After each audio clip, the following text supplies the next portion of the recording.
দর্শক, নতুন সময় পডকাস্টে আপনাদের স্বাগত জানাচ্ছি। আজকে আমাদের অনুষ্ঠানে অতিথি হিসেবে রয়েছেন senior assistant press secretary Faiz Ahmad. Faiz, আপনাকে আমাদের অনুষ্ঠানে স্বাগত জানাচ্ছি। আমি আপনাকে সরাসরি একটি প্রশ্ন করতে চাই যে ইন্টারিম গভর্নমেন্টের শুরু থেকে সম্প্রতি মানিকগঞ্জে বাউল শিল্পী আবুল সরকারের ঘটনা পর্যন্ত, বিশেষ করে নুরা পাগলার যে ঘটনাটা ঘটেছে তাকে কবর থেকে উঠিয়ে পুড়িয়ে দেওয়া হয়েছে, এই তৌহিদি জনতার নামে কোন গোষ্ঠী কাজগুলি করছে আপনাদের ইন্টারিম গভর্নমেন্টের পক্ষ থেকে এখন পর্যন্ত কোনো সুনির্দিষ্টভাবে আমরা এটা জানতে পারিনি, এবং তাদের বিরুদ্ধে আসলে কি ব্যবস্থা নেওয়া হয়েছে? জি, আপনাকে ধন্যবাদ।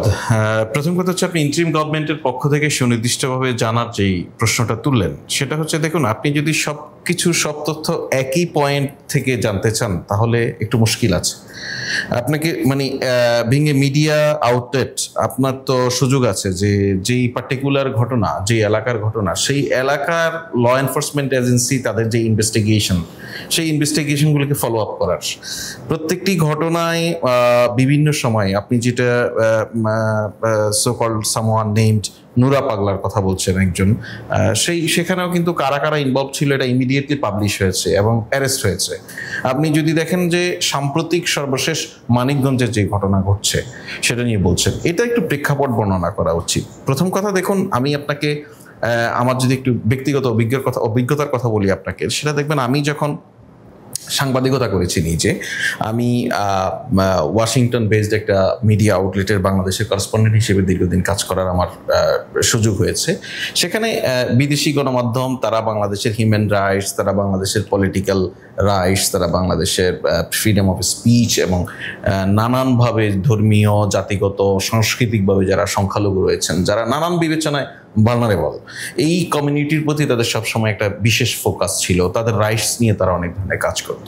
তো আমি যখন সাংবাদিকতা করেছি এই আওয়ামী রেজিমের সময়, সে সময় কিন্তু প্রচুর বাউল শিল্পী যারা আছেন এবং ধর্মীয় সংখ্যালঘু সম্প্রদায়, যেমন ধরুন আহমদিয়া সম্প্রদায়, হ্যাঁ, এদের উপরে বা হিন্দু সম্প্রদায়, এদের উপরে নানান সময় ভয়াবহ হামলার ঘটনা ঘটেছে। বড় বড় হিন্দু পল্লীতে, বাউল পল্লীতে, ইভেন নানান কালচারাল এরকম গ্রুপ, তাদের উপরে হামলা, অগ্নিকাণ্ডের ঘটনা ঘটেছে। আনফর্চুনেটলি আমরা স্থানীয় গণমাধ্যমে সেভাবে এগুলিকে ফোকাস করতে দেখিনি, কারণ এই জায়গাগুলিতে আপনি একটা জিনিস খেয়াল করবেন, বাংলাদেশের কালচারাল যেই পরিমণ্ডল, সেখানে আওয়ামী লীগের একটা স্ট্রং হোল্ড রয়েছে। কালচারাল ব্যক্তিদের রাইটস নিয়ে যারা কথা বলবেন, তারা নিজ দলের বিরুদ্ধে যায় এরকম বিবেচনা থেকে চুপ থেকেছেন। কিন্তু যেটা খুবই ইতিবাচক বিষয়, যে সেটা হচ্ছে 5 আগস্ট পরবর্তী সময়ে এসে যখনই কোনো ধরনের ঘটনা ঘটছে, মানুষ নানানভাবে সেটাতে সোচ্চার হচ্ছে, মানুষ তার কনসার্নটা এক্সপ্রেস করছে। এখন মুশকিলটা দুই জায়গায়। মুশকিলটা হচ্ছে, আপনি যখন একটা সাংস্কৃতিক এবং রাজনৈতিক হেজিমনির মধ্যে থাকবেন এবং এর হারমোনিটা নিশ্চিত করার চেষ্টা করবেন, তখন আপনাকে বিবেচনা করতে হবে সবগুলি গ্রুপের রাইটস, সবগুলি গ্রুপের তাদের নিজ নিজ ধর্মের চর্চা এবং অপরদিকে তার কালচারাল যে প্র্যাকটিস, সেই দুটোকে ব্যালেন্স করতে হবে। এখন আপনি তৌহিদি জনতা বলে যেটা বলছেন, এইটা সব সময়, সব এলাকায়, সব ক্ষেত্রে একই নেচারের মানুষ নয়। এখানে সুনির্দিষ্টভাবে কিছু মানুষ আগে সংঘবদ্ধ হয়, তাদের অধিকাংশ ক্ষেত্রে তাদের রাজনৈতিক পরিচয় থাকে, তারা স্থানীয় যেই ধর্মভীরু মানুষজন আছে তাদেরকে উদ্বুদ্ধ করে একটা ঘটনা ঘটায়। দেখুন, অপরদিকে আপনি যে আপনার কালচারাল প্র্যাকটিস রয়েছে, আপনার কালচারাল জায়গায় আপনার চিন্তা দর্শন রয়েছে, সেগুলো নিয়ে আপনি আলাপ আলোচনা করতে পারেন, কিন্তু আপনাকে চিন্তা করতে হবে, আমার দর্শনের আলাপ করতে গিয়ে একইভাবে আমার অন্য কারো চিন্তা, অন্য কারো মূল্যবোধ, অন্য কারো মানহানি ঘটে, এরকম বিষয় আমাকে অ্যাভয়েড করতে হবে। সো এই যে ব্যালেন্স করাটা, এটা কিন্তু বড় ডিলেমা। আপনি যদি রাষ্ট্রের দিক থেকে দেখেন, রাষ্ট্র কি করবে সেটা একটা চ্যালেঞ্জ। একই সঙ্গে আপনি তৌহিদি জনতা বলে শুধু পার্টিকুলারলি যদি মানিকগঞ্জের ঘটনা বলি, মানিকগঞ্জে ওই ভদ্রলোক বাউল যে ধরনের কথাবার্তা বলেছেন, এটা সোশ্যাল মিডিয়া ভাইরাল হয়েছে, আপনিও দেখেছেন নিশ্চয়ই। তো সে জায়গায় যেই ধরনের আল্লাহ খোদা নিয়ে, ধর্ম রাসূল নিয়ে যে ধরনের কথাবার্তা উনি বলেছেন, সেটা একটা লার্জ গ্রুপ অফ বিলিভার তাদের একটা সেন্টিমেন্টে আঘাত করে। তো ওই সেন্টিমেন্টকে আঘাত করাটাকেই কিন্তু কেউ ক্যাশ করে। সো আমরা একই সঙ্গে এটাকে ক্যাশ করে কেউ আইন নিজের হাতে তুলে নিয়ে আক্রমণ করবে, হামলা করবে, এগুলি যেমন আপনার উদ্বেগজনক, অপরদিকে কেউ কারো সেন্টিমেন্টে এভাবে আঘাত করবে ওপেনলি, এটাও কিন্তু উদ্বেগজনক। এখন ওভারঅল দিক বিবেচনা করলে আমরা 5 আগস্ট পরবর্তী সময়ে একটা ভালনারেবল অবস্থার মধ্যে আছি। কি ভালনারেবল অবস্থাটা? দেখুন, এখানে দীর্ঘদিন আপনাকে আমি আপনি এখন যে কক্ষে বসে আছি, এটা একটা শীততাপ নিয়ন্ত্রিত রুম। আমরা যদি হঠাৎ করে এই কক্ষ থেকে বের হয়ে গরমের মধ্যে যাই, আমাদের গায়ে কিন্তু একটা আলাদা ঝাপটা তৈরি হয়, তাই না? সুতরাং আমরা 5 আগস্ট পূর্ববর্তী প্রায় 15-16 বছর ধরে এমন এক দমবন্ধ অবস্থায় ছিলাম, সেখান থেকে বের হয়ে আসার পরেই মানুষ তার মত প্রকাশের ক্ষেত্রে কখনো কখনো খুব এক্সট্রিম লেভেলে চলে যাচ্ছে, আবার মানুষ তার প্রতিবাদ দেখানোর জায়গায় কখনো কখনো খুব এক্সট্রিম লেভেলে চলে যাচ্ছে। এইটাকে সামাল দিতে হচ্ছে সরকারকে। কি নিয়ে? সেই ল এনফোর্সমেন্ট এজেন্সিকে নিয়ে, যে ল এনফোর্সমেন্ট এজেন্সি কদিন আগেই এখানে নিরীহ নিরস্ত্র মানুষের উপরে গুলি করার ফলে তাদের উপরে এক ধরনের রিভেঞ্জ তৈরি হয়েছে, মোরালি এই বাহিনী দুর্বল হয়ে পড়েছে। সুতরাং আপনি ওভারঅল সিচুয়েশনটা যদি আপনি বিবেচনা করেন, দেখবেন যে ঠিক আপনি আমরা সচেতনতার জায়গা থেকে যেভাবে এর সমাধানটা প্রত্যাশা করি, প্রশাসনের কাছে বিষয়টা এতটা ইজি না। প্রশাসন একই সঙ্গে এই তৌহিদি জনতার লেভাস ধরে সোকল তৌহিদি জনতা হয়ে যারা চলে আসে, যে মানুষগুলিকে সম্মুখভাগে ঠেলে দেওয়া হয়, এরা ঠিক নিরীহ, তারা খুব সাধারণ এবং তারা ধর্মভীর মানুষ। এর নেপথ্যে কারা কাজ করে? আপনি বললেন যে আইন শৃঙ্খলা পরিস্থিতি একটু দুর্বল, ওই কারণে যেহেতু 5ই আগস্টের পূর্বে এবং পরের ঘটনাগুলোর পরিস্থিতি দুর্বল বলছি না, আমি বাহিনীর একটা দুর্বলতা, ওই কারণে কি মানে এই ঘটনাগুলো একটু বেশি রকমের ঘটছে বা অনেকে এটা ঘটাতে চায়? প্রথম কথা হচ্ছে, আমি বেশি রকমের ঘটছে এই স্টেটমেন্টের সঙ্গে একমত না। আমি আপনাকে আগেও বলেছি যে এই ধরনের ঘটনা বাংলাদেশে গত 16, 17, 20 বছর, 30 বছর ধরে ঘটেছে। আপনি ফর এক্সাম্পল আমি যদি বলি, আহমদিয়া মুসলিম সম্প্রদায় যেটা তাদেরকে দাবি, সেই সম্প্রদায়ের উপরে কতগুলি হামলা 5 আগস্ট পরে হয়েছে, আর তার আগে কতগুলি হয়েছে। আমি নিজে এটা নিয়ে কাজ করেছি।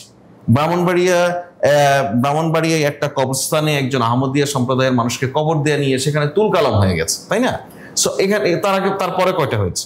সো আমি এক্সাজারেশনও বলবো না, বাট আমি বলবো যে একটা ফ্রি স্পেসের মধ্যে আমরা আছি। এর ফলে আমরা প্রচুর আলাপটা করছি। আমাদের এই আলাপের ফলে যেটা হয় যে এখন দুটো ঘটনা ঘটছে একই সঙ্গে। সেন্সিটিভিটির জায়গায় আমরা যারা খুব সতর্কতার সঙ্গে কাজ করি, আমরা যারা এই মূল্যবোধে বিশ্বাস করি যে যার চর্চাটা স্বাভাবিকভাবে করবেন, তার বিশ্বাস এবং আস্থা নিয়ে সেটা করবেন, এই নীতিতে যারা বিশ্বাস করি, তারা যেমন এই প্রতিবাদে সক্রিয় হচ্ছি, একই সঙ্গে যারা উদ্দেশ্য প্রণোদিতভাবে এই জিনিসটাকে আরো বয়েল করতে চায়, এইখানে আরো উস্কানি দিতে চায়, তারাও কিন্তু সক্রিয় হচ্ছে। সো এই যে বাস্তবতাটা, এটাকে আপনি উপেক্ষা করতে পারছেন না, আর এটার সমাধান খুব সহজও নয়। সুতরাং এখানে responsible role from all sides, আমি বলছি including the government, law enforcement agencies, local administration এবং লোকালি যারা ইনফ্লুয়েন্সিয়াল পিপল থাকবে, এটা পলিটিক্যাল নন পলিটিক্যাল বোথ এন্ডই থাকে, তাদের সবাইকে সতর্কতা এবং দায়িত্বশীল ভূমিকার কোনো বিকল্প নেই। ধন্যবাদ ফয়েজ। এবার আমরা একটু আপনার দেশ থেকে একটু দেশের বাহিরে বলতে আমরা একটু ভারত বাংলাদেশের যেই রাজনীতিটা, বিশেষ করে বিভাজনের রাজনীতিটা, মানে ইন্টারিম গভর্নমেন্টের সময় কি এই রাজনীতিটা, ধরেন তারা আওয়ামী লীগের সাথে একটা সুসম্পর্ক তৈরি করেছে, আমরা মনে করি যে বাংলাদেশের সাথে তারা সুসম্পর্ক করে নাই, করেছে একটা দলের সাথে। এই মুহূর্তে এসে ইন্টারিম গভর্নমেন্ট কি ভারতের সাথে সেই ধরনের কোনো সম্পর্ক সৃষ্টি করতে পেরেছে, যে কারণে ভারত সরকার আমাদের সাথে দাদাগিরির ভাবটা অন্তত ছেড়ে দিয়ে তারা আমাদের বন্ধুসুলভ আচরণ করতে পারে, এমন কোনো? দেখুন, আমরা কথায় কথায় আসলে একটা কথা বলি, বন্ধু শত্রু এই ধরনের বিষয় নয়। প্রতিবেশী রাষ্ট্র, আপনি ফার্স্ট অফ অল আপনি তো আপনার প্রতিবেশী পাল্টাতে পারবেন না। দ্বিতীয়ত, আপনি যদি ভারত বাংলাদেশের সম্পর্কের জায়গায়, আমাদের প্রধান উপদেষ্টা একটা কথা বলেছেন যে Bharat cannot draw their map without drawing the Bangladesh map. মানে আপনি ভারত যদি তার পুরো মানচিত্রটা আঁকতেও চায়, বাংলাদেশের মানচিত্র আঁকা ছাড়া সম্ভব নয়, তাই না? বিকজ আমরা অবস্থানগতভাবেই এমন অবস্থায় আছি যে ভারতের ভিতরেই আমরা ঢুকে আছি, তাই না? সুতরাং সেই জায়গায় ভারত আমাদের এত বৃহৎ প্রতিবেশী, তার সঙ্গে আমার একটা সম্পর্কের ব্যাপার তো অবশ্যই রয়েছে, কিন্তু এই সম্পর্কে আমরা যেটাতে বিশ্বাস করি ন্যায্যতা এবং মর্যাদার ভিত্তিতে, একদম এই জায়গায় কোনো ছাড় কারো ক্ষেত্রেই বাংলাদেশের নেই। বাংলাদেশ সব রাষ্ট্রের সঙ্গে বন্ধুত্বে বিশ্বাস করে, কিন্তু আমরা কোনো কিছু মূল্যবোধ বিকিয়ে দিয়ে নয়, আমাদের স্বার্থ এবং আমাদের ন্যায্যতাকে বিসর্জন দিয়ে নয়। আপনি খুব ব্রাইটলি পয়েন্ট আউট করেছেন যে লাস্ট 15 years or 16 years অথবা হিস্ট্রিক্যালি বাংলাদেশ রাষ্ট্রের জন্মের পর থেকে যদি আমরা ভারত বাংলাদেশের সম্পর্কের জায়গাটা বিবেচনা করি, আমি এই জায়গায় ভারতের দিক থেকে একটু সহমর্মিতা বোধ করি সবসময়, যে ভারত আনফর্চুনেটলি বাংলাদেশে তার কূটনৈতিক সম্পর্ক তৈরিতে যে বিনিয়োগটা করেছে এটা রংলি এখানে ইনভেস্ট হয়েছে। কেন? ভারতের উচিত ছিল, বা ভারত বা যে কোনো রাষ্ট্রের ক্ষেত্রেই অপর রাষ্ট্রের সঙ্গে সম্পর্ক তৈরির ক্ষেত্রে যে জিনিসটা মূল পলিসি হয়, নাগরিকে নাগরিকে, মানুষে মানুষের সম্পর্ক, রাষ্ট্রে রাষ্ট্রের সম্পর্ক, সেই জায়গায় ভারতের যারা এখানে কূটনৈতিক তৎপরতা চালিয়েছেন, অর্থাৎ ভারতের যারা ডিপ্লোমেটস এখানে ডিপ্লয়েড ছিলেন, তারা বাংলাদেশের মানুষের সঙ্গে নয়, বাংলাদেশ রাষ্ট্রের সঙ্গে নয়, বরং বাংলাদেশের আওয়ামী লীগের সঙ্গে একটি কূটনৈতিক সম্পর্ক গড়ে তোলার ফলে অল অফ এ সাডেন যখন 24 সালের আগস্টে 5 আগস্ট যখন শেখ হাসিনা পালিয়ে গেল, সে ভারতেই আশ্রয় নিল, তখন ভারত দেখলো যে এখানে তার যা সম্পর্ক ছিল সব ওভারনাইট ধসে পড়েছে। সুতরাং এইটা তার টেকনিক্যালি তার পলিসিগত ভুল ছিল। সেই ভুলটা রিকভার কিভাবে হবে এই ডিসিশন ভারতের। বাংলাদেশের দিক থেকে উই আর ভেরি ওপেন, আমাদের সম্পর্কের জায়গায় কোনো ঘাটতি আমরা দেখতে চাই না। ইভেন আফটার আগস্ট 5 বাংলাদেশের সঙ্গে ভারতের কিন্তু ট্রেড বেড়েছে, কমেনি। সুতরাং আমাদের যেখানে ট্রেডের সম্পর্ক হয়েছে, ভারতের সঙ্গে বাংলাদেশের আলোচনাটা করতে গেলে আপনার কূটনৈতিক, বাণিজ্যিক এবং রাজনৈতিক একটি বিষয় চলে আসে। আমরা যে বয়ান বিবৃতি ভারত বাংলাদেশের সম্পর্কের ক্ষেত্রে দেখি, অধিকাংশ ক্ষেত্রে রাজনৈতিক। এই রাজনৈতিক আলাপের ফলে আপনি বিজনেসটা দেখছেন না, আমার কূটনৈতিক তৎপরতা দেখছেন না। অপরদিকে ভারতের জন্য একটা অ্যাংজাইটি তৈরি হয়ে আছে যে জায়গাটা, সেটা হচ্ছে ভারত এমন একজন সন্ত্রাসীকে, এমন একজন কুখ্যাত খুনিকে তাদের রাষ্ট্রে আশ্রয় দিয়ে রেখেছেন, যাকে বাংলাদেশ চেয়ে বসে আছে। বাংলাদেশ প্রত্যাশা করে বাংলাদেশের স্বাধীন বিচারের স্বার্থে, বাংলাদেশের এই দেশের মানুষের বিচারের ন্যায্য বিচারের, ন্যায় বিচারের প্রত্যাশা পূরণের জন্য শেখ হাসিনাকে আমাদের প্রয়োজন। সে ভারত সেখানে তাকে আশ্রয় দিয়ে রেখেছে, তার বিষয়ে কোনো পরিষ্কার অবস্থান পাওয়া যাচ্ছে না তারা বাংলাদেশে শেখ হাসিনাকে ফেরত দেবে কিনা। এটা ভারত রাষ্ট্রের ইন্টারনালি তার পলিটিক্যালি একটা অ্যাংজাইটির মধ্যে তাকে রেখেছে। আপনি খেয়াল করুন, আপনি আপনার ভূখণ্ডে এইরকম একজন খুনিকে যখন আশ্রয় দিয়ে রাখেন, তখন আপনার নাগরিকরা নানানভাবে আপনাকে সন্দেহ করতে শুরু করবে। এটা যতটা না 5 আগস্টের পরবর্তী সময় ধরে ছিল, তারপরে যখন ইন্টারন্যাশনাল ক্রাইমস ট্রাইব্যুনাল এই ভার্ডিক্ট দিয়েছে যে শেখ হাসিনার মৃত্যুদণ্ড হচ্ছে এই অপরাধের ফলে, নিরস্ত্র মানুষকে হত্যার নির্দেশের ফলে, তার মানে সে পরিষ্কার এখানে আইন স্বীকৃত একজন হত্যাকারী।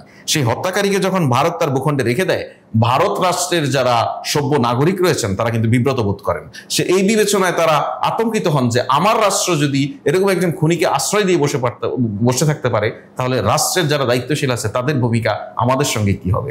সুতরাং এটা ভারতের জন্য একটা বিগ ইস্যু, শেখ হাসিনাকে ফেরত দেওয়ার বিষয়ে।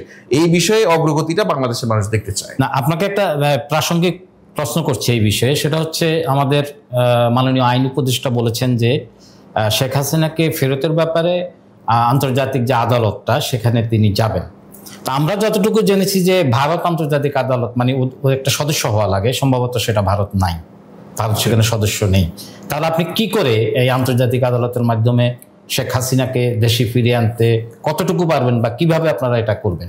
দেখুন, আপনি কখনো কখনো ইন্টারন্যাশনাল নানান ধরনের ট্রিটি থাকে, এগ্রিমেন্ট থাকে, মেম্বার কান্ট্রি, নন মেম্বার কান্ট্রি, কখনো কখনো দুইটা দেশের বা গ্লোবালি আপনার এমন কোনো ট্রেড এগ্রিমেন্টও থাকে যে ট্রেড এগ্রিমেন্টের ফলে আপনি সেখানকার ল অ্যান্ড অর্ডার, অন্য দেশের ল অ্যান্ড অর্ডার প্রতি রেসপেক্ট থাকার জন্য বাধ্যবাধকতা থাকে। এটা খুব ডিটেইল আইনি ডিসকাশন, সে জায়গায় আমি ঢুকছি না। শুধু আমি এতটুকু আপনাকে বলতে পারি, বাংলাদেশ শেখ হাসিনাকে ফেরত চায়। বাংলাদেশ শেখ হাসিনাকে ফেরত পাওয়ার জন্য পসিবল যতগুলি প্রক্রিয়া আছে, আপনি ইন্টারপোল বলেন, ইন্টারন্যাশনাল ক্রিমিনাল কোর্ট বলেন, বা ইন্টারন্যাশনাল ক্রাইম কোর্ট বলেন, বা যত জায়গা আছে সব জায়গায় তার এফোর্টটা দিবে। বাংলাদেশ চায় যে এখানে 1400 মানুষকে শেখ হাসিনার নির্দেশে হত্যা করা হয়েছে, সেই মানুষদের, সেই পরিবারগুলি ন্যায় বিচারটা পাক। যেহেতু ভারতের প্রসঙ্গে আমরা কথা বলছি, তো জিও পলিটিক্যাল যে ইন্টারেস্টটা ভারত বাংলাদেশের সবচেয়ে বেশি, যে কারণে তারা আমাদের দাদাগিরিটা করে, সেটা হলো জিও পলিটিক্যাল ইন্টারেস্টের কারণে। আমরা যতটুকু জানি ভারত, চীন এবং আমেরিকা এই তিনটাই জিও পলিটিক্যাল ব্যাটেলের ভিতরে আছে। অনেক বিশ্লেষক বলছেন যে বর্তমান সরকার এই ব্যাটলকে, মানে এই যুদ্ধকে উস্কে দিয়েছে। মানে ওনাদের বক্তব্য হচ্ছে যে ইন্টারিম গভর্নমেন্ট এই ব্যাটেলের ভিতরে প্রবেশ করেছে, এবং এই কারণেই তারা আপনার কন্টেইনার যে টার্মিনালটা, সেইটা তারা মানে বিদেশি একটা কোম্পানিকে দিয়েছেন শুধু এই জিও পলিটিক্যাল ইন্টারেস্টের কারণে। মানে বিষয়টা আসলে প্রথম কথা হচ্ছে যে বিশেষজ্ঞরা বলছে যে ইন্ডিয়া, ইউএসএ এবং চায়নার যেই টেনশন, সেই টেনশনকে আমরা আরো উস্কে দিচ্ছি। তারা ঠিক বিশ্লেষক বা তাদেরকে বিশেষজ্ঞ কোনো বিবেচনা বলা উচিত হবে কিনা, এখানে আমার সিরিয়াস ডাউট আছে। হ্যাঁ, এটা তারা মোটেও বিশ্লেষক হতে পারেন না। ফার্স্ট অফ অল আপনি দেখুন, প্রথমবারের মতো বাংলাদেশ এই ইন্টারিম গভর্নমেন্টের সময় একই সঙ্গে ভারত, পাকিস্তান, চায়না, ইউএসএ, আপনি দেখুন সব পরাশক্তি তাদের সবার সঙ্গে সমান্তরালভাবে সম্পর্ক বজায় রেখে কাজ করছে। বাংলাদেশের এই পোর্ট, চট্টগ্রামের পোর্টে যেটা আপনি মেনশন করছিলেন, চট্টগ্রামের পোর্ট একটা বিদেশি কোম্পানিকে দেওয়া, এই দেওয়া মানে কি? দেওয়া মানে তাদের হাতে তুলে দেওয়া? পোর্ট না, সম্ভবত আপনারা কন্টিনেন্ট টার্মিনাল দিয়েছেন। ওই তো টার্মিনালটা কি তাদের বন্দর নয়, তুলে দেওয়া? পুরো বন্দর, তুলে দেওয়া, পুরো বন্দর নয়। হ্যাঁ, যেটা আপনি বলছেন তুলে দেওয়া, এটা তো তুলে দেওয়া নয়। তাদেরকে আমরা নিয়ে এসেছি এখানে। ইউরোপের কোন সিঙ্গেল কান্ট্রি থেকে বাংলাদেশের সর্বোচ্চ বিনিয়োগ, এটাই প্রথম। তারা আসবে এখানে, যে জায়গাটা তারা লালদিয়া পোর্ট যেটা ডেভেলপ করবে তারা, সেই জায়গাটা একদম দুধু মরুভূমি, এখন শুধু বালু, খালি জায়গা দিচ্ছেন, আপনার এখানে কোনো ইনফ্রাস্ট্রাকচার নাই কিসের। এবং এইটা যে চুক্তি আমাদের, এটা G2G চুক্তি, পিপিপির অধীনে। সুতরাং এখানে আমাদের কোনো স্বার্থ বিসর্জন হওয়ার কোনো প্রশ্নই আসে না। এটা আমরা বেনিফিটেড হচ্ছি পুরো খালি জায়গা দিয়ে। সো এই যে তুলে দেয়া এগুলি বলা, আপনি খেয়াল করুন বাংলাদেশে এই পোর্টে ফরেন ইনভেস্টমেন্ট নিয়ে এসে পোর্টকে সচল করা, বাংলাদেশের ইকোনমির গতি প্রকৃতি পাল্টে দেওয়ার জন্য যে যুগান্তকারী উদ্যোগ নেওয়া হয়েছে, এইটার এখন যে ধরনের বিরোধিতা হচ্ছে, এই বিরোধিতার ফরমেশনগুলি ডিফারেন্ট। হ্যাঁ, একটা হচ্ছে কিছু মানুষ স্বার্থান্বেষী হয়ে বিরোধিতা করছেন, আরেকজন হচ্ছে এখানকার বাগবাটোয়ারা তিনি ঝামেলা করতে পারেন সেজন্য বিরোধিতা করছেন, আরেকটা বিরোধিতার প্যাটার্ন আমাদের এখানে লেফট পলিটিক্যাল পার্টিগুলি সবসময় নিউ যখন কোনো ইনোভেশন এখানে ইন্ট্রোডিউস হয়, আর সেখানে যদি বিদেশি বা ফরেন কোনো ডেভেলপ পার্টনারের নাম আসে, ওনারা সহজভাবেই তারা এটা তাদের এই ধর্ম হিসেবে এটাকে তারা বিরোধিতা শুরু করেন। আপনি খেয়াল করুন যে বিএনপি শাসন আমলে যখন বাংলাদেশে ভ্যাট ইন্ট্রোডিউস হয়, সাইফুর রহমান তখন ফিনান্স মিনিস্টার ছিলেন, তখন প্রবল বিরোধিতার মুখে পড়েছিলেন। আওয়ামী লীগ সে সময় হরতালও দিয়েছিল এই ভ্যাট ইন্ট্রোডিউস করার প্রতিবাদে। আওয়ামী লীগ কি ক্ষমতায় এসে ভ্যাট প্রথা বন্ধ করে দিয়েছে? বাংলাদেশ টিকে আছে এখন এই ভ্যাটের উপরে, তাই না? সুতরাং নিউ ইনোভেশনের ক্ষেত্রে আমরা এক ধরনের ব্যারিয়ার ফেস করি। আমি আপনাকে আপনার এসে তো বললাম এটা তো দীর্ঘদিন প্রিজার্ভ থাকবে, এটা তো ওয়েব স্পেসে থাকবে। আমি বলে রাখলাম এখন থেকে 5 বছর 10 বছর পরে যে মানুষগুলো এখন বিরোধিতা করছে তারা লজ্জা পাবেন এই বিরোধিতার কারণে। জনাব ফয়েজ, আমরা একটু এবার দেশের অভ্যন্তরের দিকে একটু তাকাই। আপনারা গণভোট এবং জাতীয় নির্বাচন একই দিনে অনুষ্ঠানের কথা বলছেন এবং ঘোষণাও দিয়েছেন। তো এতে করে মানে আমার মিডিয়া কর্মী হিসেবে আমার একটা ছোট প্রশ্ন আপনার প্রতি, সেটা হচ্ছে এটা যদি ধরেন 4 মাস আগে হতো, ধরেন এখন হলো নভেম্বর ডিসেম্বর আসছে, ধরেন এটা এপ্রিল মে বা জুনের দিকে যদি হতো, তাহলে এই প্রশ্নটা আসতো না যে নির্বাচনের ঠিক 1 মাস আগে বা 2 মাস আগে আপনি গণভোট দিচ্ছেন, যে কারণে আপনাকে অন্য একটা নির্বাচনের প্রস্তুতি নিতে হবে, জাতীয় নির্বাচন ব্যাহত হবে, অতএব একই দিনে নেন। আমার কথা হচ্ছে এই যে এতগুলি দলকে আপনারা ডাকলেন ঐক্যমত কমিশনে, এখানে এমন অনেক দল আছে যাদের সংসদে কোনোদিনও প্রতিনিধিত্ব ছিল না, এমন অনেক ব্যক্তি আছে যারা মিডিয়া পার্সন, তার দলের কোনো মানে ব্যাকগ্রাউন্ড কিংবা দলের কোনো শক্ত শেকড় বাংলাদেশের কোথাও নাই। ভবিষ্যতে তার দল সংসদে নির্বাচিত হতে পারবে এমন দলের সংখ্যাও অনেক আছে, আপনারা যাদেরকে ডেকেছেন। আমার কথা হচ্ছে আপনারা যে দীর্ঘ সূত্রিতা করলেন, মানে এটা কি কমিয়ে আনা যেত না? যদি এটা কমিয়ে আনা যেত তাহলে তো আমার মনে হয় জুন জুলাইয়ে বা অগাস্টের দিকে নির্বাচন করে ফেললে এত বিতর্ক হতো না। দীর্ঘসূত্রিতা বলতে আপনি কি মানে ঐকমত্য কমিশনে অনেকগুলি পলিটিক্যাল স্টেক হোল্ডার্সকে একত্রিত অনেকের মত নিতে গিয়ে আপনারা দেরি করে ফেলেছেন? দেখুন, আমরা বাংলাদেশ রাষ্ট্রের গণতান্ত্রিক প্রতিষ্ঠানগুলি বা গণতান্ত্রিক ব্যবস্থার সংস্কারের বিষয়ে যে উদ্যোগটি গ্রহণ করেছি, এমন এক সময় এই উদ্যোগ গ্রহণ হয়েছে যখন আনফরচুনেটলি এখানে পার্লামেন্ট নেই। এই ডিসকাশনের জন্য সবচেয়ে বেটার প্লেস ছিল parliament. In absence of parliament, এটা একটা যুগান্তকারী আইডিয়া যে জাতীয় ঐকমত্য কমিশন, বিভিন্ন সংস্কার কমিশনের প্রাপ্ত সুপারিশের ভিত্তিতে সবগুলি পলিটিক্যাল পার্টিকে একত্রিত করে এক এক পার্টির এক এক মত, এক এক পথ, নানান ধারা, তাদেরকে এক জায়গায় বসে দীর্ঘ সময় এই আলাপ আলোচনার ভিত্তিতে আমরা যে সলিউশনে পৌঁছাতে সক্ষম হয়েছি, এটা বাংলাদেশে বিরল ঘটনা, অনন্য বিরল ঘটনা না, আমি এটা নিয়ে কিন্তু আমার আপত্তি নেই। এখন আপনি যে প্রশ্নটা করছেন, গণভোট কেন আরো আগে করা হলো না? দেখুন, গণভোট যে করা লাগবে, করা প্রয়োজন হবে, এটা তো ঐক্যমত্য কমিশন যখন ডিসকাশনের শেষ পর্যায়ে লাস্ট স্টেজে এসে একটা আইডিয়া পলিটিক্যাল পার্টিগুলির দিক থেকে আসলো, তাদের প্রস্তাব যেহেতু, দেখুন এখানে সবগুলি পলিটিক্যাল পার্টির কিন্তু অ্যানোনিমাস ডিসিশন, ঐক্যমত্যের ভিত্তিতেই এর সিদ্ধান্ত হয়েছে গণভোট লাগবে। ওনাদের প্রস্তাব যেহেতু পার্লামেন্ট এক্সিস্ট করছে না, যেহেতু আমরা এখানে যারা বসে আছি আমরা ধরে নেই যে আমরা নাগরিকদের প্রতিনিধিত্ব করার জায়গা থেকে বলছি, কিন্তু নাগরিকদের ট্রুলি বা এটাকে যদি আক্ষরিক অর্থে নাগরিকদের প্রতিনিধিত্বের কথাটা বিবেচনা করি, সেটা কিন্তু হচ্ছে না। সুতরাং আমরা যে সিদ্ধান্তগুলি নিলাম ঐকমত্যের ভিত্তিতে, সেই সিদ্ধান্তগুলি জনগণ দ্বারা রেটিফাই করে আসা উচিত। এটা এই আলাপটা বা এই ঐকমত্যটা আমাদের পলিটিক্যাল পার্টিগুলি যে স্টেজে এসে করেছেন, তার থেকে আমরা মাত্র এখন 1 থেকে 1.5 মাস পরে আছি, বুঝতে পারছেন? সুতরাং এই বা 2 মাস সর্বোচ্চ, এই 2 মাস পরে আসি। আর আপনি যে কথাটা বলছেন সেটা আরো বেশ কয়েক মাস আগের ঘটনা, সে তখন পর্যন্ত এই ধরনের ডেভেলপমেন্ট হয় নাই। কিন্তু একই দিনে গণভোট এবং জাতীয় নির্বাচন করার ক্ষেত্রে বড় কোনো ব্যারিয়ার আসলে নেই। যেগুলি আছে কিছু আয়োজনগত প্রস্তুতির বিষয়। বাংলাদেশের মানুষ একই দিনে 3টি ভোট দিয়ে অভ্যস্ত একই সঙ্গে। আপনি লোকাল গভর্নমেন্টের গণভোটের গুরুত্বটা কমে যাবে কিনা? না, গণভোটের গুরুত্ব কমে যাওয়া বা বেড়ে যাওয়ার প্রশ্ন নয়।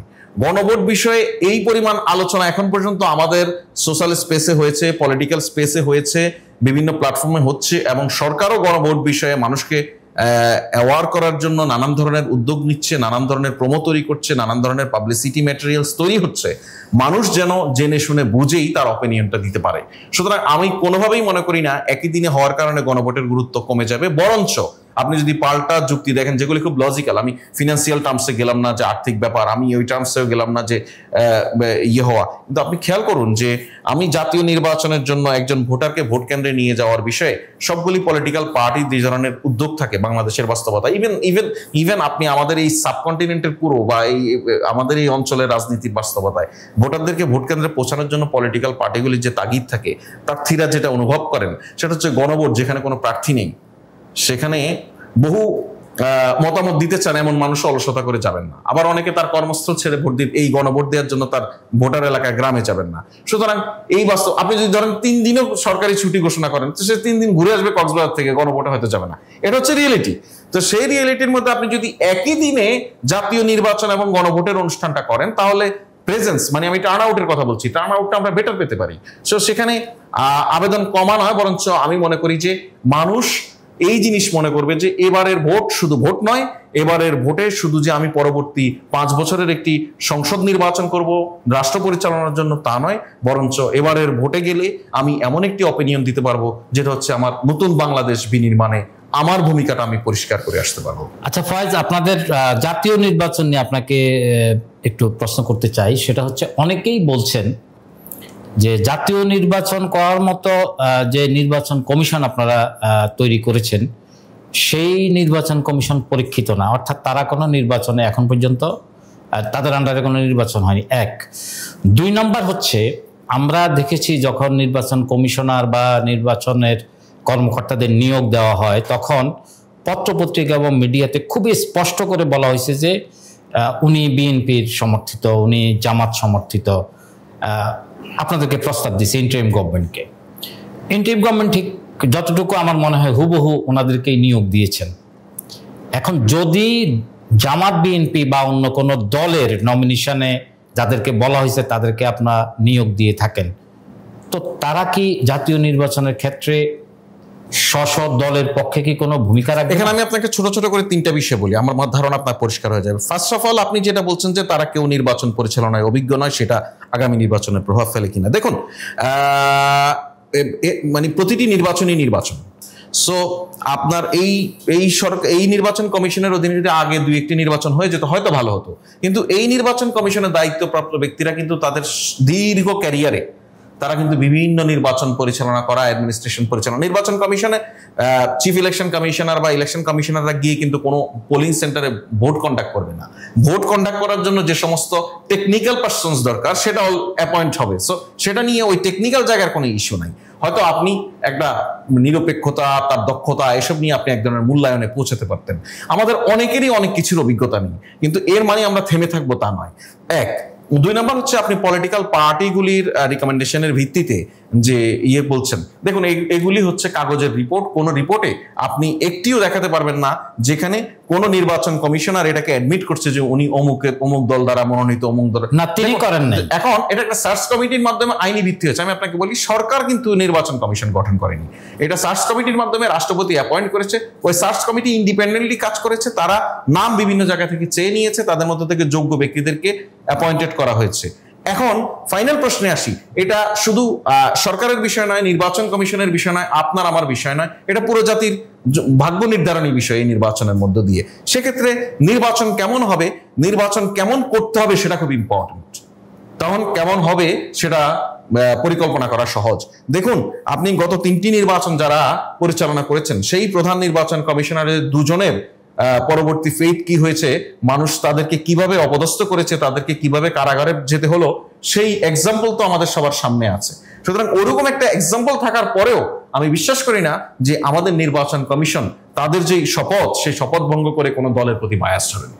আচ্ছা, আপনাকে একটা বিষয় বলি, সুষ্ঠু নির্বাচনের জন্য ইলেকশন ইঞ্জিনিয়ারিং হলো শত্রু, যেটা আপনি সুষ্ঠু নির্বাচন করতে চান।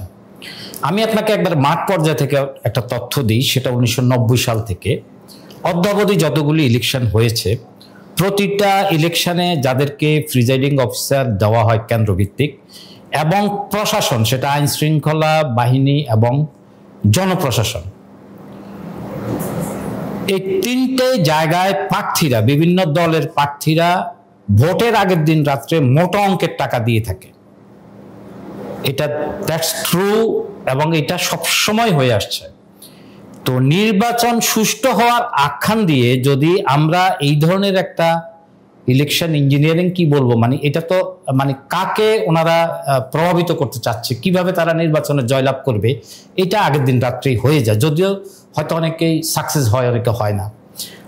এখন বর্তমান যে নির্বাচন কমিশন, তারা কি এই ধরনের পদক্ষেপগুলি বন্ধ করার কোনো পদক্ষেপ নেবেন কিনা, কিংবা এটা ওনারা আসলেই অবগত আছেন কিনা, বিষয়টা আমি আপনার মাধ্যমে আমি একটু জানতে চাই।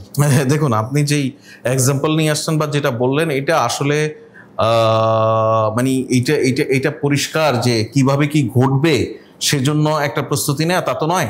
ওভারঅল ইলেকশনকে ফেয়ার করার জন্য নানান ধরনের সূচক থাকে, নানান ক্রাইটেরিয়া থাকে, নানান মেকানিজম থাকে।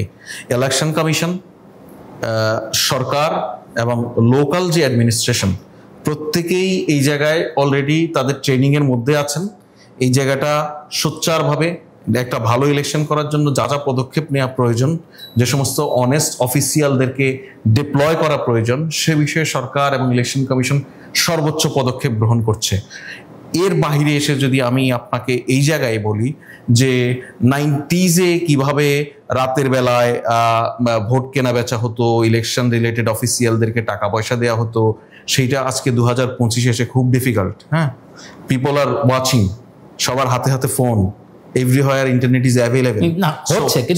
আমি আপনাকে বলছি না, আপনি হচ্ছে তো রিপোর্ট করেন, হচ্ছে কি এখন কেন হবে, এখন হচ্ছে সেটার মানে ঠিক কোন আইনি ক্রাইটেরিয়া আছে আপনি এটা কিন্তু এখনো তো আপনারা তো এখন ইলেকশনে আসেন না, কিন্তু এটা হয়ে আসছে মানে আপনি অতীতের কথা বলছেন। হ্যাঁ, অতীতের কথা বলছি। আমরা তো অতীত থেকে বেরিয়ে গেছি, আমরা কিন্তু এই জায়গাটা আপনি কিভাবে এটা মেইনটেইন, আমি আপনাকে বলছি, আমরা অতীতকে কবর দিয়েছি 5 আগস্ট।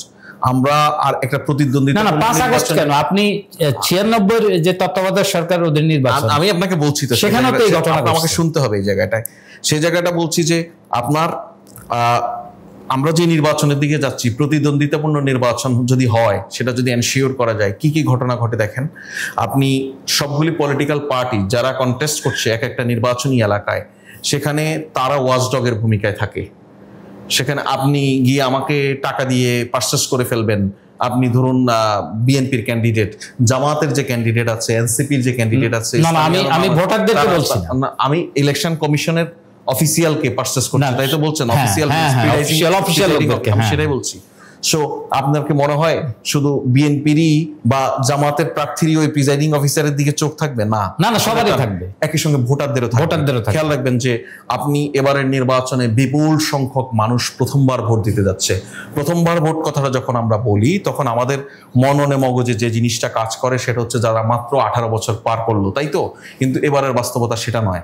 মাত্র 18 বছর যারা পার করলেন তারা তো প্রথমবার ভোট দিবেনই। গত 15 বছর যারা ভোট দিতে পারেননি, যাদের বয়স 30-35 পর্যন্ত হয়ে গেছে, তারাও এবার দেখুন, আমি আপনার সর্বশেষ প্রশ্ন আপনার প্রতি, আপনার ব্যক্তিগত প্রশ্ন। আচ্ছা, আমরা অতীতে দেখেছি বিভিন্ন মানে সরকার প্রধানদের প্রেস সেক্রেটারিরা, অ্যাসিস্ট্যান্ট প্রেস সেক্রেটারি বা প্রেস সেক্রেটারিরা বহিষ্কার হয়েছে নানান কারণে। আচ্ছা, বিতর্ক তৈরি করেছেন। ধরুন আপনি ইন্টারিম গভর্নমেন্টের একটা গুরুত্বপূর্ণ দায়িত্বে আছেন, আমরা কি এখন নয়, আমরা কি এরকম কখনো দেখতে পাবো যে সরকার চলে গেছে, আপনি চলে গেছেন, কিন্তু আপনার পিছনে দুদক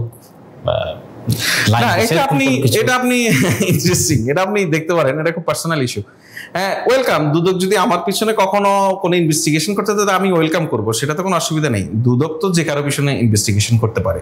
আর যেহেতু আমি একটা সময় সরকারের সঙ্গে কাজ করেছি, যেহেতু সরকারের সঙ্গে কাজ করলে যে কোনো প্রাসঙ্গিকভাবেই যদি কেউ কমপ্লেইন করে এবং সেটা যদি দুদকের কাছে মনে হয় যে গ্রহণযোগ্য কমপ্লেইন, সেটা ইনভেস্টিগেশন করার জন্য ডেফিনেটলি দুদক করবে, আমি ওয়েলকাম করব। বাট আমি আমার জায়গায় কনফিডেন্ট থাকবো কিনা সেটা হচ্ছে যে দুদক ইনভেস্টিগেশন করুক আর সিআইডি ইনভেস্টিগেশন করুক, যেই করুক, আমার নৈতিকতার স্বচ্ছতার জায়গাটা তো আমার কাছে, সেটা নিয়ে আমি খুব অরিড না। দুদক করুক, বাংলাদেশ ব্যাংক করুক, যে করা করুক, সেটা নিয়ে কোনো অসুবিধা নেই।